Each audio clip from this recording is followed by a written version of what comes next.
Я готовий платити. Я ніде не припаркуюся. Можна я вам Що розповім? ви хочете мені наліпки? Ліпіть. Ми ще вам нічого не наліпили. Ліпіть, я вам кажу. Якщо ви громадська, вирішуєте питання, де можна нормально, адекватно припаркуватися у Львові. В цивілізованому місті, до якого прагне Львів. Так. На першому місці. Я з вами 100% згідний. Я вас буду підтримувати всіма руками і ногами. Повірте мені.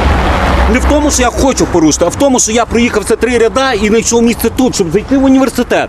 Я готовий заплатити гроші. Я не маю де припаркуватися, щоб заплатити гроші.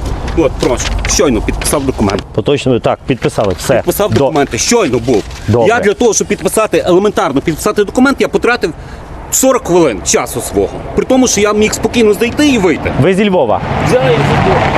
Громадський транспорт, Я знаю. велосипед. Я знаю, прекрасно, думка прекрасна. Я їжджу велосипедом влітку. В таку погоду я не можу їздити. 7 тому що градусів я тепла. Тому що я живу далеко, я живу на Санта-Барбарі.